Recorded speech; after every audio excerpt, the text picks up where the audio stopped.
Muy bien, entonces, pues ahora sí, a los que nos están viendo, bienvenidos. Ya saben que a veces hay un poquito de problemas técnicos, pero eso es la magia del Zoom.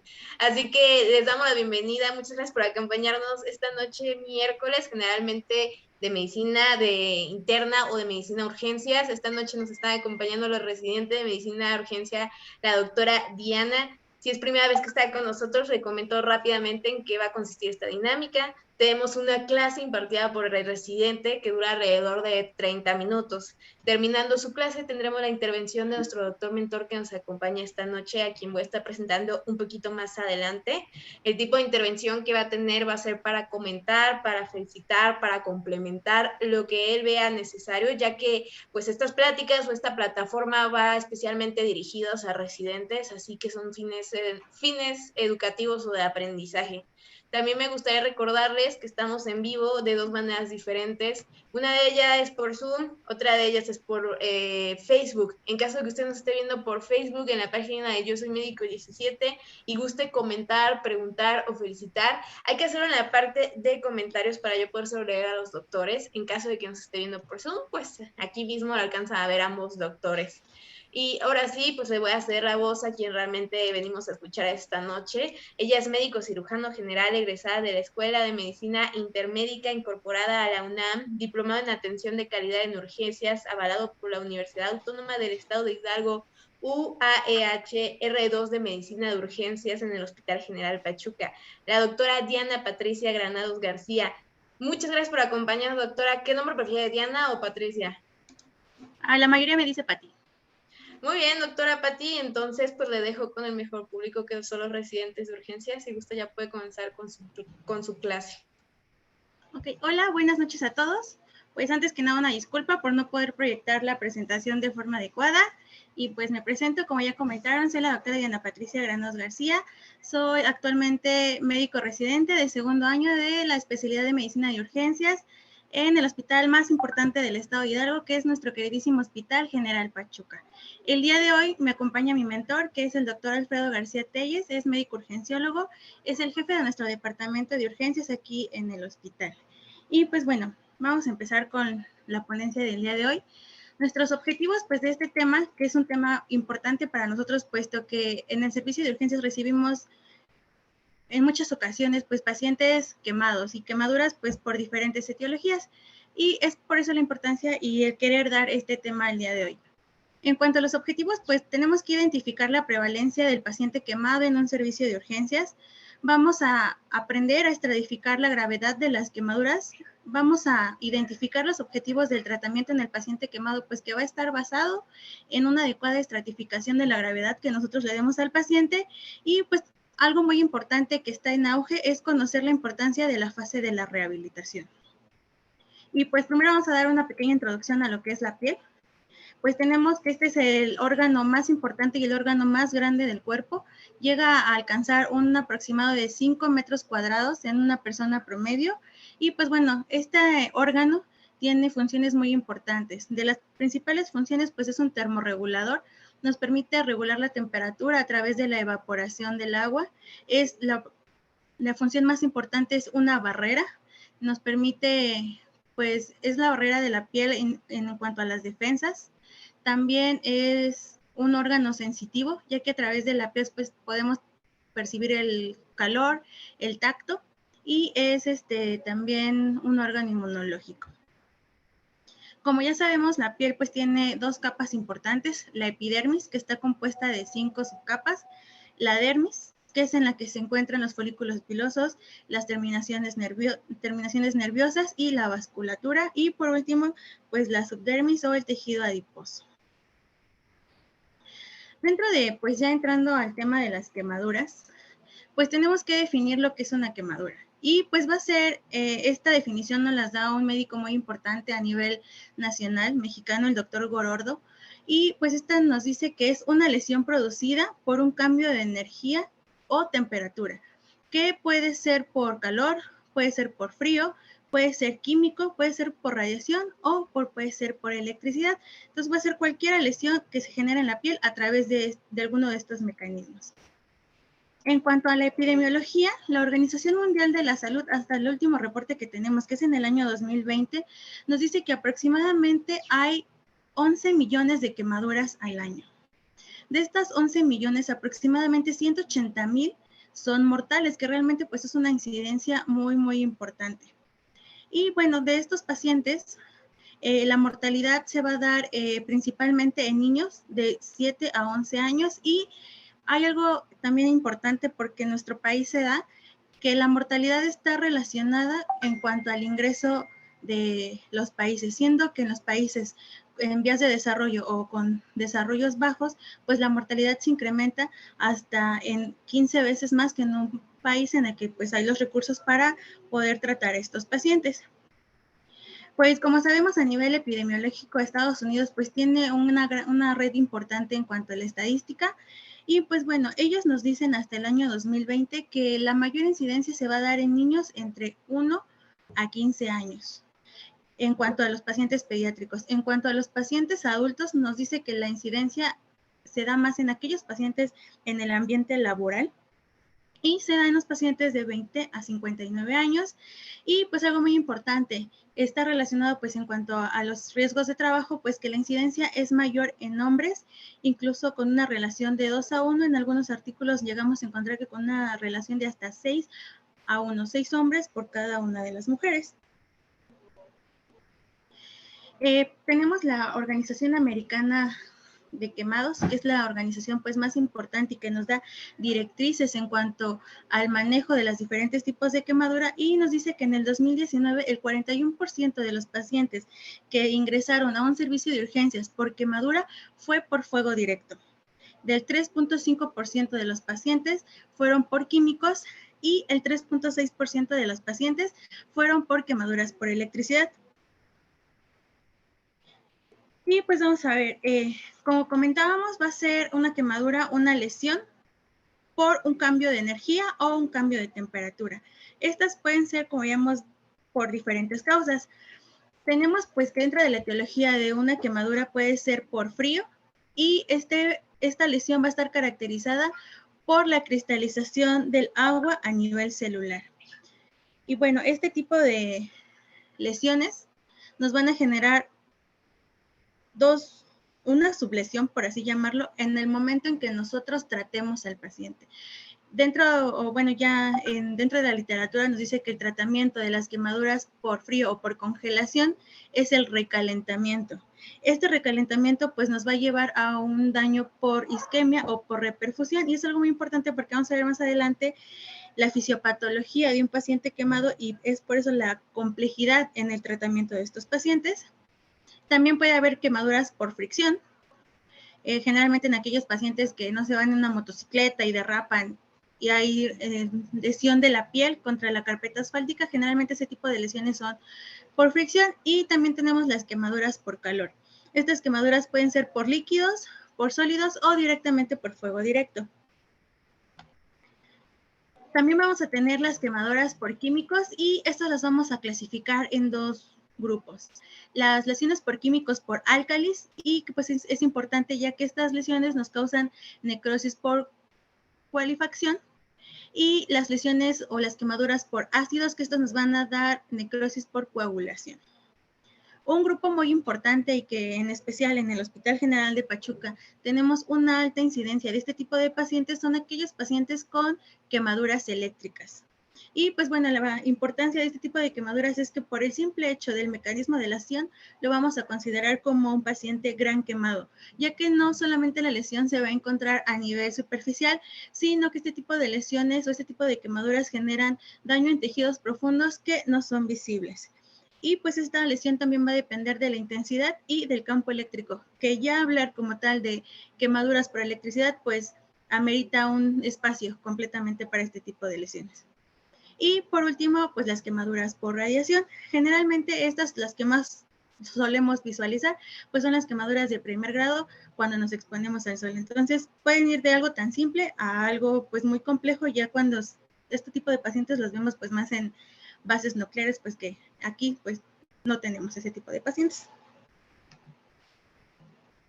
Una vez que nosotros pues logramos identificar la etiología de nuestro paciente o cuál fue la causa de la quemadura de nuestro paciente, lo siguiente que nosotros en el abordaje que vamos a ver más adelante es que tenemos que clasificar a la quemadura.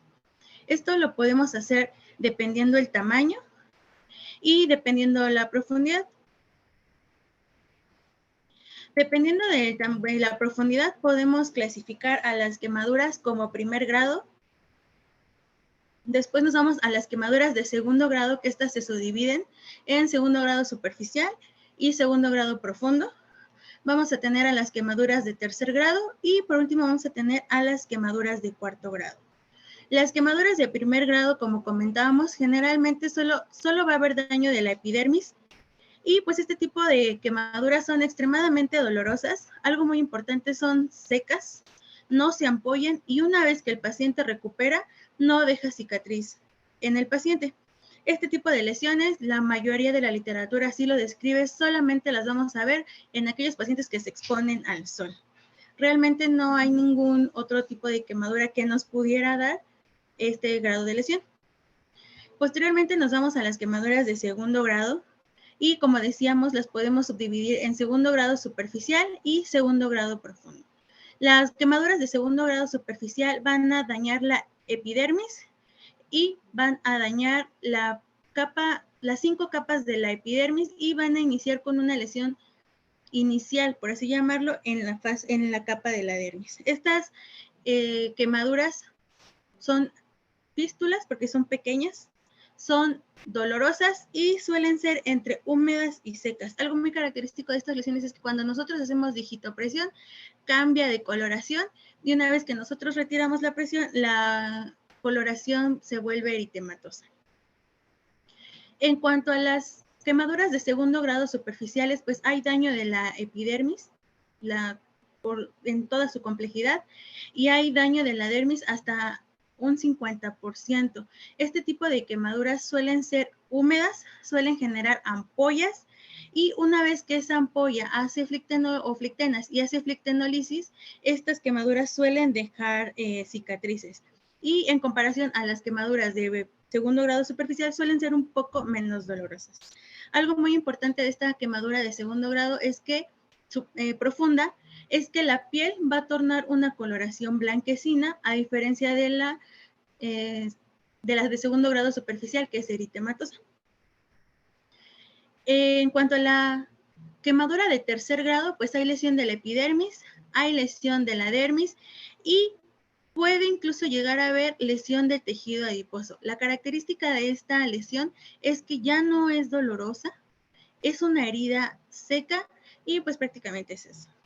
Y en cuanto a la quemadura de cuarto grado, pues hay lesión tanto de la dermis, epidermis, tejido celular subcutáneo y puede haber lesión a nivel muscular o hueso. Aquí generalmente hay pérdida del tejido y pues bueno, esto amerita un tratamiento multidisciplinario.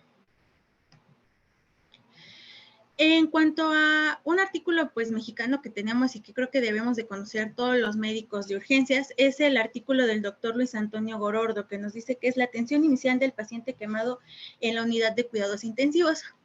Él pues nos da una clasificación que es lo mismo, pero pues él nos dice que es un grado 1, un grado 1A, un grado 1B, que los grados 2B, perdón, 2A y 2B nos hablan en cuanto a las de segundo grado superficial y profundo, el grado 3 profundo y el grado 4 de forma total. Aquí, como veíamos, podemos ver una lesión de primer grado superficial que solamente es el eritema de la piel.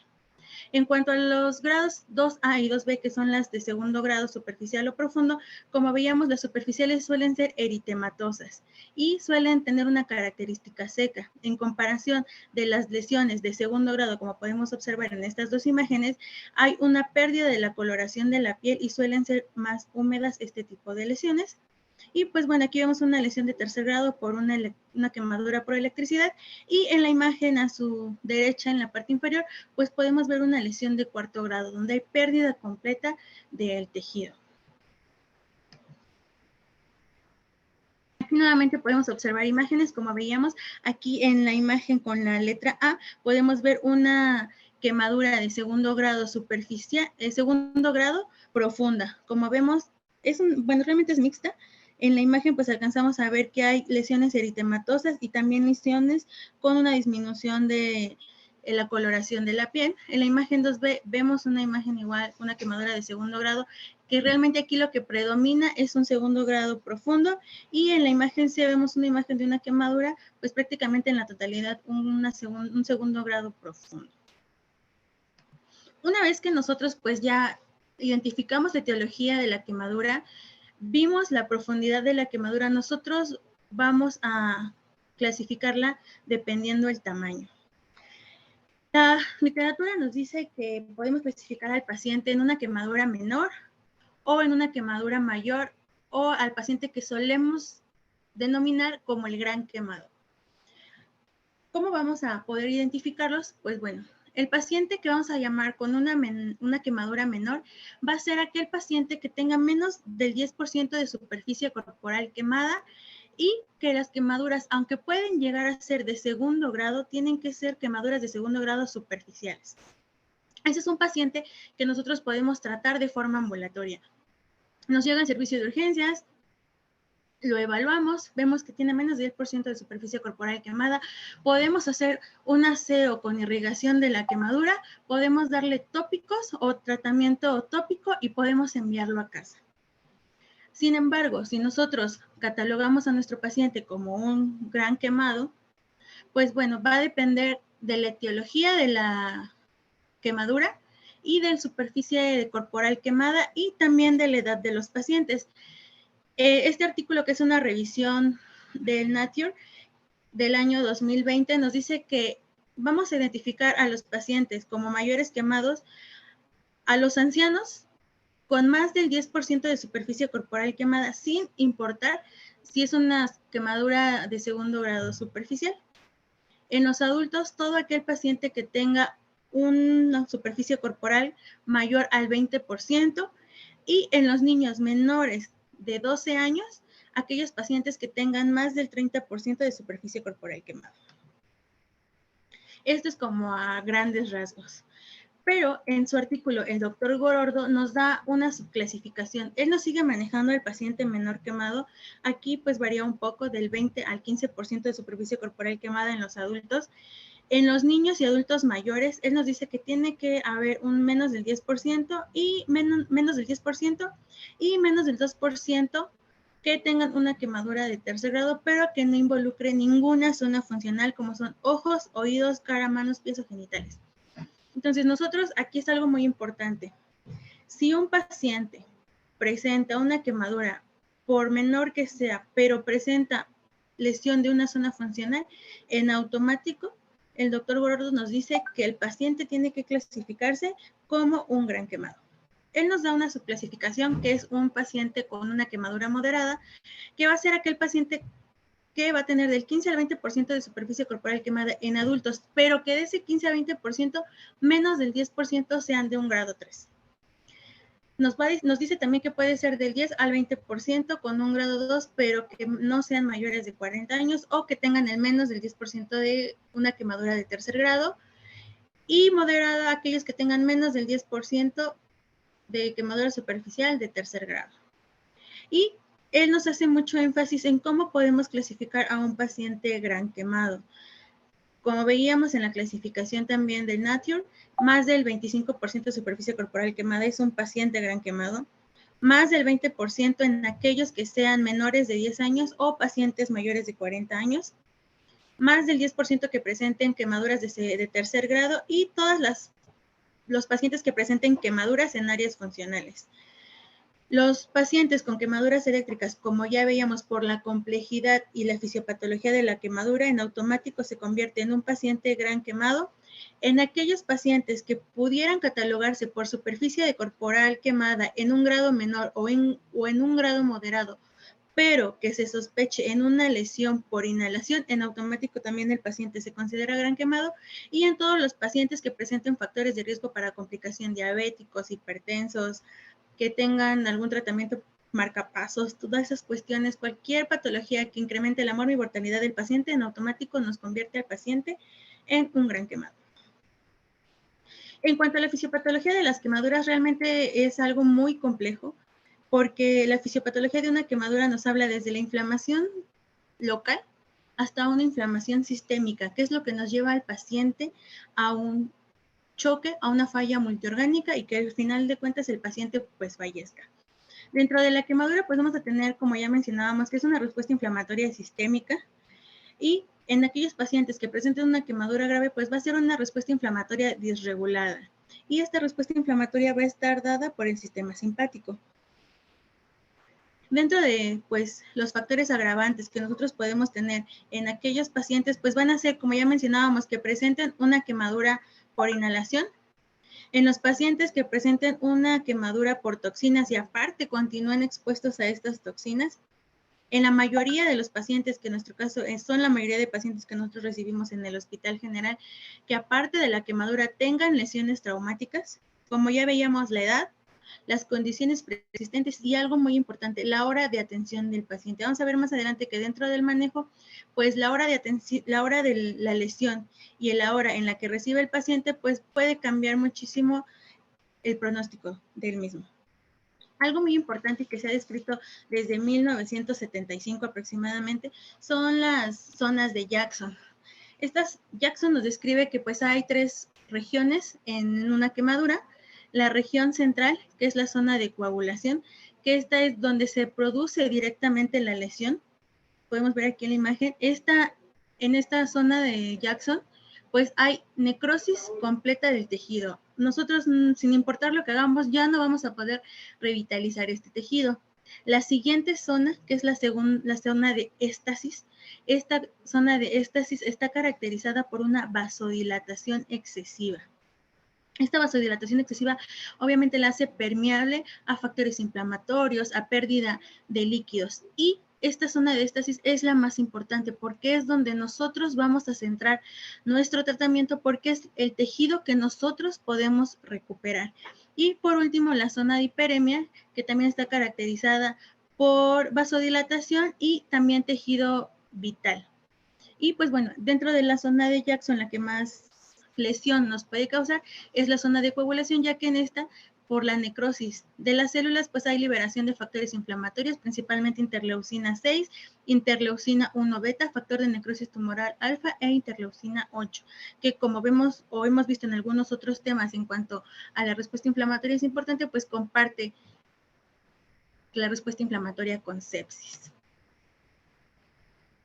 Dentro pues de la fisiopatología, recordando pues temas básicos de la escuela, tenemos la fase de una cicatrización, y pues bueno, vemos que inicia con la hemostasia. Vemos aquí en este esquema, cuando hay una lesión de la dermis, de la epidermis, se pierden todas las funciones que ya habíamos visto que eran termorreguladoras, de barrera, sensitivas. Una vez que hay una lesión, se genera, hay lesión del tejido y hay una lesión vascular. Como veíamos en las zonas de Jackson, pues está caracterizada por una vasodilatación. Una vez que se genera esta lesión, van a llegar las plaquetas a tratar de mejorar la lesión que hay en el endotelio. Una vez que se unen las plaquetas, liberan factor de agregación plaquetario y factor de agregación plaquetario beta. Esto nos va a ayudar a que se unan más plaquetas y se activen los fibroblastos. Estos fibroblastos lo que van a hacer es llegar a la zona de la lesión para seguir liberando mediadores. Una vez que se activó esta fase, seguimos con la fase de inflamación, y esta va a estar dada principalmente por los macrófagos. Estos macrófagos van a identificar a través de los DAMs y los PAMs, van a identificar la lesión endotelial y van a liberar más factores inflamatorios, principalmente el factor de necrosis tumoral y la interleucina 1 y 8.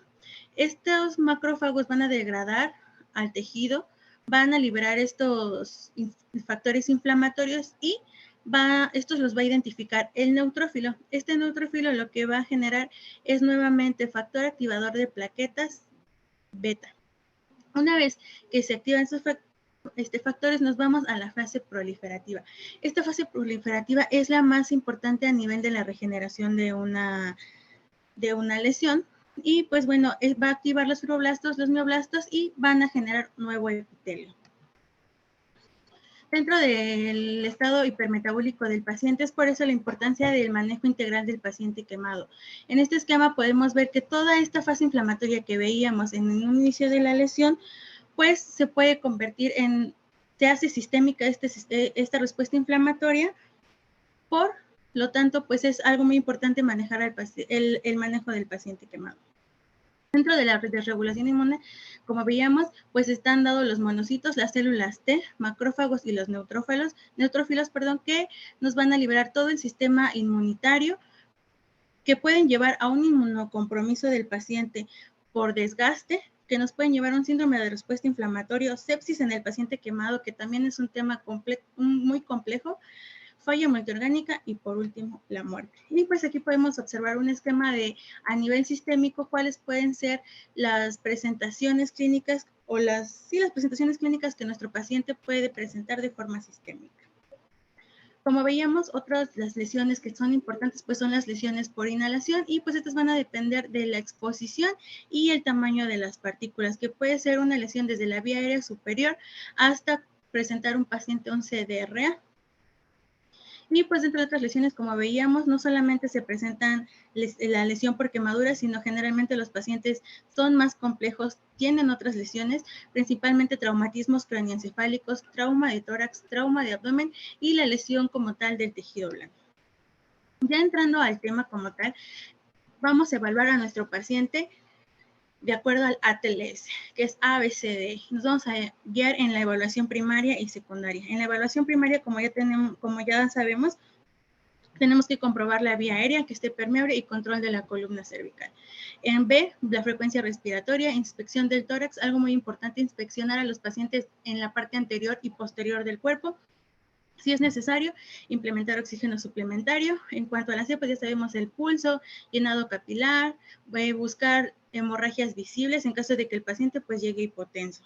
En la D, pues es la exploración completa, y la E de exploración neurológica, y la E la exposición de zonas afectadas. Y pues como veíamos, esto es de acuerdo a la TLS. En cuanto a la evaluación secundaria, pues bueno, en este tipo de pacientes, o generalmente en pacientes que presentan lesiones por quemaduras eléctricas, pues es importante solicitar un electrocardiograma de 12 derivaciones, solicitar la radiografía de tórax. En los pacientes que tienen lesiones a partir de un 2º grado superficial, la profilaxis de tétanos, y lo más importante, iniciar nuestra reanimación hídrica. Dentro de los análisis de laboratorio, pues tendremos que solicitar una biometría hemática, química sanguínea, electrolitos séricos, tiempos de coagulación. Si nosotros también sospechamos en una lesión por inhalación, pues los gases arteriales, y en los pacientes, como veíamos, con quemaduras eléctricas, enzimas musculares y cardíacas. Dentro ya de nuestro manejo del paciente, pues lo primero es disminuir o retirar la exposición. En este caso, si el paciente tiene una quemadura por químicos, estas quemaduras pues tienen que irrigarse con solución estéril, y la irrigación tiene que ser continua. Si nuestro paciente presenta una quemadura por ácidos, la irrigación continua tiene que ser por 45 minutos. Si es una lesión por álcalis, tiene que ser una irrigación continua hasta por 1 hora. Y generalmente, o bueno, esto nos lo dice la TLS, que toda quemadura siempre está acompañada, o la mayor parte del tiempo, por una lesión traumática. Entonces el tratamiento y las metas, en teoría, tendríamos que llevarlas acorde a la TLS, como ya vimos anteriormente. Nuevamente, nuestro manejo ABCD. En aquellos pacientes que nosotros sospechemos de una lesión por inhalación, generalmente pues tenemos que realizar un manejo avanzado de la vía aérea. ¿En qué pacientes nosotros vamos a tener un manejo avanzado de la vía aérea? Pues van a ser en aquellos pacientes que sospechemos quemaduras e intoxicaciones con un Glasgow menor de 8. Toxicidad sistémica por inhalación, que en este caso puede ser por monóxido de carbono. Que el paciente presente una obstrucción inminente de la vía aérea respiratoria superior, que nosotros a la hora de inspeccionar la vía aérea observemos edema de la faringe, que observemos quemadura de las vibrisas, y lo más importante, si el paciente presenta esputo carbonáceo, esa es una indicación absoluta para manejo avanzado de la vía aérea. Este artículo que citamos aquí, que es el artículo del Nature, que nos dice la quemadura, nos da un algoritmo que nos divide la reanimación del paciente quemado en 5 fases. La primera fase, que equivale a la evaluación primaria de la TLS, y a partir de la fase 2 que nos habla de la evaluación secundaria, que vamos a verlos uno por uno. Bueno, nos dice que en la fase 1, que va a ser desde el inicio de la quemadura hasta las primeras horas, pues en este caso tenemos que hacer un triage. Tenemos que quitarle al paciente o disminuir la exposición si el paciente aún se encuentra expuesto. Tenemos que evaluar la vía aérea. Tenemos que hacer una evaluación secundaria y en esta fase nosotros tenemos que iniciar nuestra reanimación hídrica. ¿Cómo lo vamos a hacer? Pues como sabemos, tenemos que determinar la superficie corporal quemada y pues tenemos muchos esquemas dependiendo de la edad, dependiendo del sexo. Aquí podemos observar el esquema de Berg para pacientes pediátricos, ¿no? Que es algo muy importante porque recordemos que en los pacientes pediátricos, pues la cabeza tiene una importante superficie corporal, puesto que la cabeza predomina con respecto al cuerpo. Aquí también tenemos la determinación por la regla de Wallace, que es la regla de los 9. También tenemos la regla palmar, que equivale al 1%. Y algo muy importante y recalcar, y que en algunas ocasiones pudiera llegarse a nos olvidar, que equivale a la palma del paciente, no a la palma de nosotros, para poder estimar la superficie corporal quemada. Una vez que determinamos la superficie, vamos a determinar la profundidad, como ya vimos, primer grado, segundo grado superficial y profundo, tercer grado y cuarto grado. Y algo que llama mucho la atención en este artículo, pues que apenas se publicó a principios del año, es que en este artículo ya nos habla de aplicaciones móviles que nosotros podemos utilizar para determinar la superficie corporal quemada y que pues considero que puede ser útil. A lo mejor en la evaluación primaria que yo le hago a mi paciente, para mí tiene una superficie corporal quemada al 40% y yo inicio mi reanimación hídrica al 40%, pero probablemente para otro compañero puede ser 35, para otro puede ser 30, para otro puede ser 50 y es importante porque nuestra guía o que nosotros guiamos nuestro tratamiento es a través de la superficie corporal quemada y creo que es algo que probablemente pudiera estandarizar un poco más la estimación de la superficie. Dentro de las escalas de severidad, la escala pues más importante y que se menciona en la mayoría de los artículos es la Abbreviated Burn Severity Index, que es la escala de ABSI, que pues esta va a ser una escala para predicción de sobrevivencia en los próximos 30 días. Pues tenemos que un paciente con una escala menor de 4%, pues tiene una probabilidad de sobrevivir del 99%. Pero a partir de aquellos pacientes que presenten un ABSI mayor de 8 o 9, pues la sobrevivencia baja hasta el 50% y en aquellos pacientes con un ABSI mayor de 11 puntos, pues la sobrevivencia se va hasta un 10%, lo cual sí es importante. Como veíamos, la fase de resucitación, que es la segunda fase, pues es nuestra fase que va desde las 0 a las 48 horas y aquí vamos a incluir nuestra terapia hídrica. Hay múltiples artículos y pues bueno, ya hemos visto que se compara mucho la solución salina con la solución Harman con el Plasma-Lyte y pues ya en los últimos artículos anteriormente se decía que era mejor la Harman, que la solución salina la abandonáramos, después que el Plasma-Lyte es mejor y en los últimos artículos pues nos dicen que uses lo que tengas, que tanto la salina, el Plasma-Lyte o el Harman pues son ideales, ¿no? Pues en México el Plasma-Lyte pues es muy caro, no tenemos acceso, pero pues la solución Harman y la salina es algo a lo que sí nosotros podemos acceder. Ya iniciando el manejo del paciente, ya lo estimamos, ya vimos la gravedad, iniciamos nuestra reanimación hídrica. El esquema que más conocemos es el esquema de Parkland. Este esquema de Parkland, como veíamos, va a ser utilizado entre el 15 al 50% de superficie corporal quemada y en nuestra reanimación va a ser a base de cristaloides. Nuestro Parkland nos dice que vamos a utilizar 4 mililitros por kilogramo por superficie corporal quemada. Entonces, por eso veíamos la importancia de estratificar la superficie corporal, como decíamos, para mí puede ser 30, para mi compañero puede ser 35, y es algo muy importante porque si nuestro paciente es hipertenso o es diabético, tiene una cardiopatía y si nosotros iniciamos el manejo aparte de un 30, un 40 o un 50%, pues obviamente los líquidos van a ser importantes. Como nos menciona siempre nuestro mentor aquí, el doctor Telles invitado, una guía no siempre va a ser mejor para alguna otra cosa.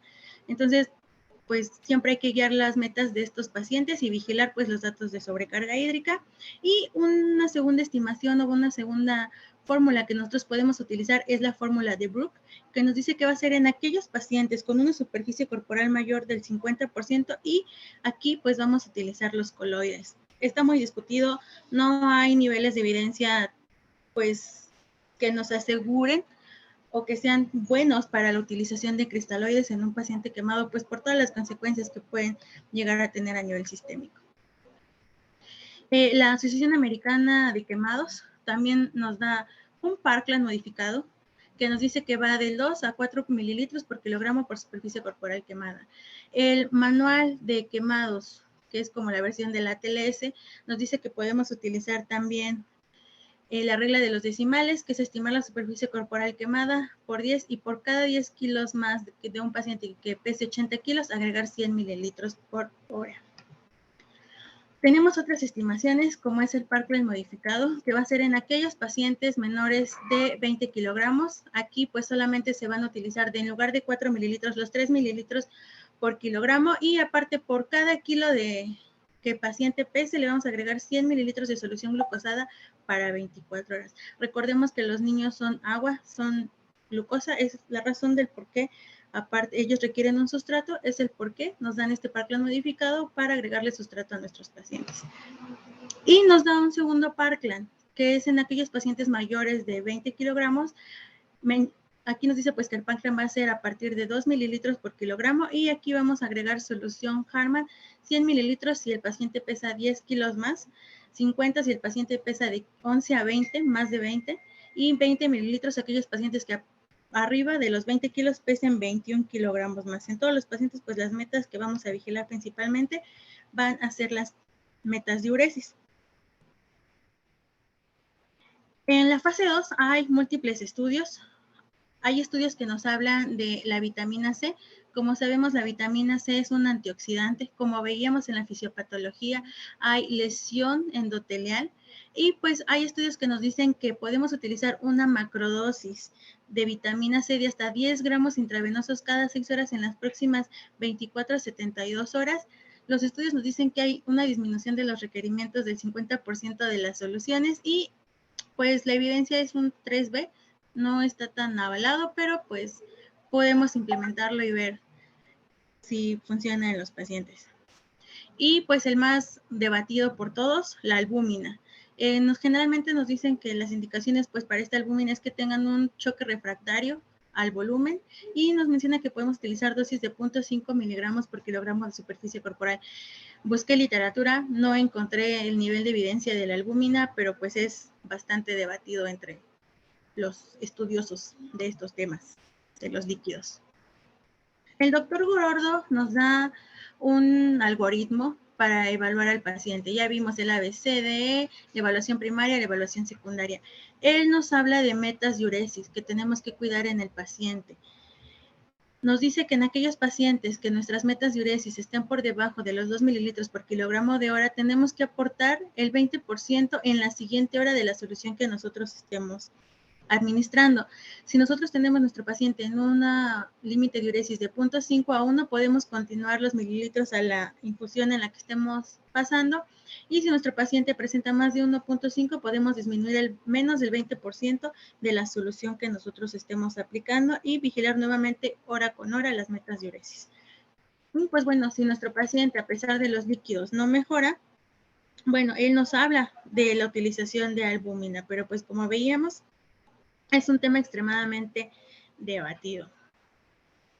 Las esclerotomías, pues sus indicaciones van a ser aquellos pacientes que tengan restricción en la ventilación, que tengan quemaduras en anillo o en cinturón a nivel de pecho o abdomen, también en cuello, y pues obviamente que estas van a restringir la mecánica ventilatoria del paciente.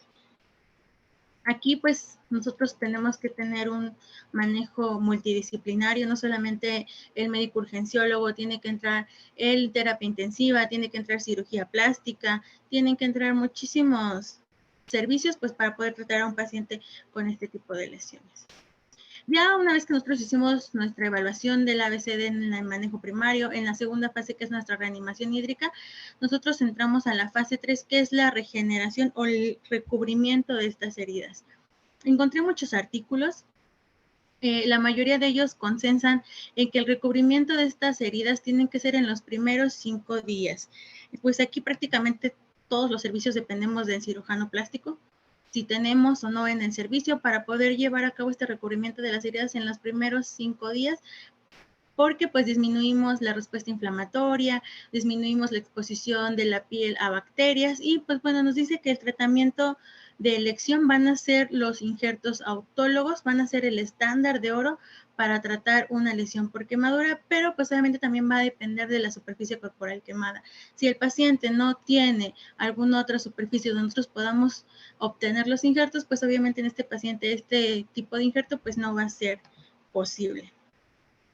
Y pues bueno, en el Nature, en este último artículo, pues nos habla mucho del dermatomo, de las características del dermatomo y pues que nos dice que este tipo de injerto pues lo convierte en malla. La principal función de esta malla pues es que podamos obtener una mayor extensión de recubrimiento de la piel, que puede tener una permeabilización, una oxigenación y pues este es como que el estándar de oro como ya mencionábamos y nos habla de lo que vemos nosotros acá en la imagen B, prototipos de piel o piel sintética o una matriz sintética que nos ayuda a rellenar la parte de la pérdida de tejido y que nos proporciona una matriz para lo que sería la fase de proliferación a nivel de la cicatriz de la herida. Y ya hicimos esto a nivel quirúrgico y pues bueno, la fase 4 nos habla del soporte crítico. Aquí pues tenemos que tratar de prevenir las infecciones, las complicaciones y darle soporte nutricional al paciente. Aquí pues prácticamente dependemos de que haya una unidad de cuidados intensivos, una unidad de paciente quemado y pues prácticamente nosotros nos quedamos pues hasta la primera y segunda fase. Y por último nos habla en este artículo de algo muy importante que es la fase de rehabilitación y pues nos habla que aunque nosotros tengamos un paciente quemado con manejo avanzado de la vía aérea que esté sedado, tenemos que movilizar al paciente. El paciente va a estar cicatrizando y si nosotros no tenemos una adecuada movilización del paciente van a quedar cicatrices con retracción de la piel y que obviamente esto va a limitar la funcionalidad del paciente. La literatura menciona que incluso la rehabilitación tiene que iniciarse desde las primeras horas en el que el paciente llega al área médica. Y pues en la fase de rehabilitación también nos habla de pues implementar programas sociales, psicológicos, tanto para él como para la familia y tratar de reintegrarlo pues a su funcionalidad. Y pues también lo que nosotros vemos en esta última fase, en la fase 4 y en la fase 5, pues es, como decíamos, limitar las complicaciones, en este caso la sepsis en el paciente quemado, y pues que es un mundo completamente diferente a lo que vemos en sepsis por una infección solamente, ¿no? Y pues aquí los criterios cambian, es importante conocerlos, porque pues de esto va a depender si nosotros iniciamos o no tratamiento. Las quemaduras son lesiones estériles, entonces por lo tanto de un inicio no tenemos que iniciar tratamiento antibiótico en un paciente quemado. Y pues por último ver los criterios de referencia. Si nosotros no tenemos, si nuestro paciente es un gran quemado, si es un pediátrico, si es un adulto o un adulto mayor, si el paciente aparte requiere tratamiento especializado, pues nosotros tenemos que buscar un hospital de referencia de tercer nivel para poder tratar a este tipo de pacientes.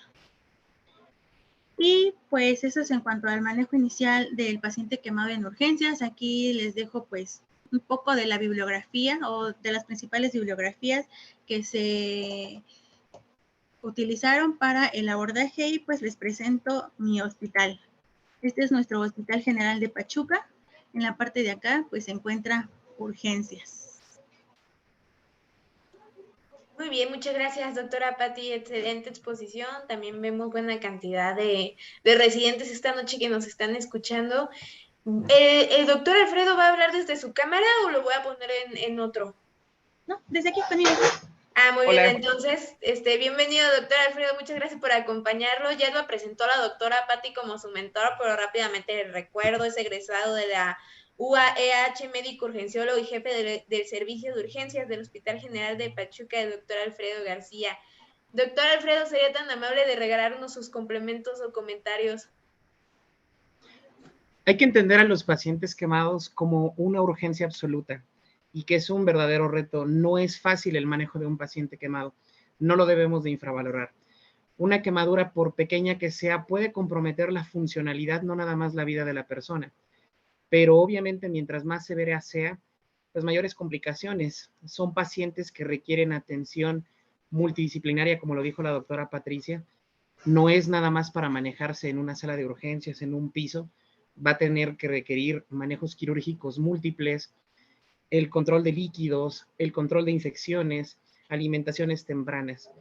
Si algo es importante decir de ellos, es que nunca hay que menospreciarlos. Siempre hay que darles todo el respeto que ellos se merecen, porque no nada más estamos tratando de salvar su vida, sino de limitar las secuelas que ellos puedan tener, estéticas, emocionales, incluso de depresión, mentales.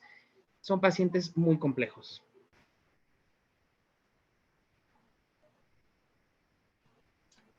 Muchas gracias, doctor. Doctora Patti, estoy viendo que están mandando muchas felicitaciones por el chat, pero esas ahorita se las revelo rápidamente. ¿Me regala una conclusión, consejo para compañeros de residencia?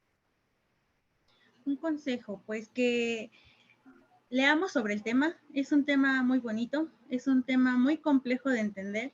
Como veíamos en la fisiopatología, no solamente es la lesión local, sino la lesión sistémica. Importante pues aprender el abordaje de estos pacientes, no olvidar que estos pacientes tenemos que vigilar las metas diuresis. Como mencionaba, pues nos hablan de líquidos, pero pues no nos hablan sobre otras cosas que tenemos que vigilar, que en este caso es vigilar las metas de estos pacientes, no solamente el uresis, vigilar datos de sobrecarga hídrica, y que disfrutemos un paciente quemado. Un paciente quemado para urgencias es algo muy bonito en cuanto al manejo del paciente, muy complejo, y pues prácticamente es eso, que leamos sobre el tema. Doctora, una pregunta rápida, la puede contestar usted o el doctor Alfredo, quien guste. Jesús Ramírez comenta, ¿en qué momento se decide el ingresar a quirófano para lavado mecánico y desbridamiento? Bueno, hay discreta controversia en cuanto al tema.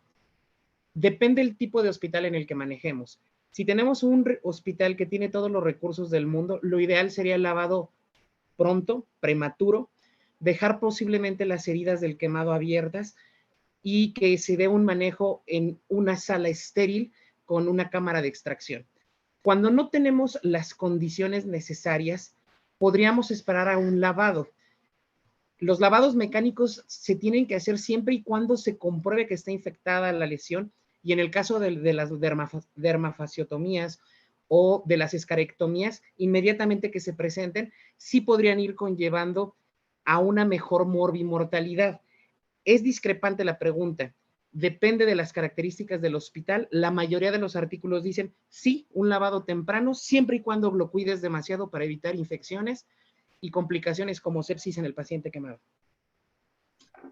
Muchas gracias, doctor Alfredo. Doctora, le paso a leer rápidamente comentarios que estoy viendo que va dirigido para usted. Ivette comenta, felicidades, excelente información, buenas noches a todos. Gina, excelente exposición. Alejandra, felicidades, Patti. Lorena, muy buena exposición. Cirina, felicidades, doctora, excelente tema y abordaje. Ana María Tamanda, también felicidades a la doctora. Gracias por el tema. Alejandra, gracias por tu excelente ponencia. Perla, buena exposición, muchas gracias. Ana Karen también manda excelente ponencia. Felicidades. Karina Navarro, felicidades a los doctores, gracias por compartir. Norma Morán, muy buena exposición, gracias. También da sus comentarios. Y Miguel comenta, excelente ponencia de la doctora, muchas gracias. Saludos de Acapulco.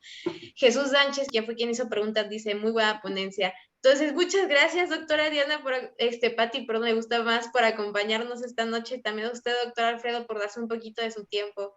Les recuerdo que estas pláticas los hacen ellos de manera altruista, es tiempo que nos están dedicando para compartirnos de sus experiencias y de sus conocimientos para mejorar la comunidad médica del país e incluso de Latinoamérica. Entonces, muchas gracias por acompañarnos esta noche. Si se perdieron un poquito ustedes del público que están viendo esta plática, quieren volver a revivirla, la van a volver a encontrar en la página de YouTube de Medical Legal Center. Generalmente todas las pláticas se suben al día siguiente, entonces esta plática de urgencias van a estarla viendo el día de mañana. O si la quieren buscar en Facebook, la pueden encontrar en la página de Yo Soy Médico 17. Muchas gracias, doctora Patti, muchas gracias, doctor Alfredo, que pasen muy bonita noche. Al contrario, muchas gracias a ustedes. Muchas gracias, hasta luego. Bye.